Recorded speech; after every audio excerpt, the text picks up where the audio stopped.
প্রিয় দর্শক, আজকের আলোচনায় আমরা একটি চমকপ্রদ ও বিরল ঘটনা নিয়ে আলোচনা করব।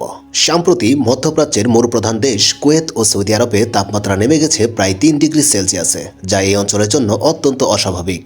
সাধারণত এই দেশগুলোতে বছরের অধিকাংশ সময় প্রচণ্ড গরম থাকে, কিন্তু বর্তমানে সেখানে তুষারপাত সহ শৈত্যপ্রবাহ চলছে। কুয়েতের আবহাওয়া দপ্তরের তথ্য অনুযায়ী দেশটির বিভিন্ন স্থানে তাপমাত্রা -3 ডিগ্রি সেলসিয়াস থেকে -6 ডিগ্রি সেলসিয়াসের মধ্যে উঠানামা করছে। এছাড়া সৌদি আরবের তাবুক, আল জাউফ, উত্তরাঞ্চল ও পূর্বাঞ্চলীয় প্রদেশগুলোতেও তাপমাত্রা শূন্যের নিচে নেমে গেছে। এই ধরনের আবহাওয়া পরিবর্তন অনেকের মধ্যে কিয়ামতের লক্ষণ হিসেবে বিবেচিত হচ্ছে। ইসলামী বিশ্বাস অনুযায়ী কিয়ামতের পূর্বে পৃথিবীতে অস্বাভাবিক ও বিরল ঘটনা ঘটবে। তবে বিজ্ঞানীরা বলছেন এটি আবহাওয়ার অস্বাভাবিক পরিবর্তনের অংশ এবং উচ্চচাপ ব্যবস্থার কারণে এটি ঘটছে। আবহাওয়া বিশেষজ্ঞদের মতে এই শৈত্যপ্রবাহ আরও কয়েকদিন অব্যাহত থাকতে পারে, তাই স্থানীয় জনগণকে সতর্ক থাকার পরামর্শ দেওয়া হয়েছে। সুপ্রিয় দর্শক, এই ধরনের বিরল আবহাওয়া পরিবর্তন আমাদেরকে পরিবেশ ও জলবায়ু সম্পর্কে নতুন করে ভাবতে উৎসাহিত করে।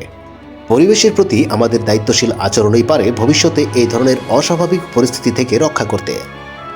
আপনারা এই বিষয়ে কি ভাবছেন কমেন্টে জানাতে ভুলবেন না। ভিডিওটি ভালো লাগলে লাইক ও শেয়ার করুন এবং আমাদের চ্যানেলটি সাবস্ক্রাইব করতে ভুলবেন না।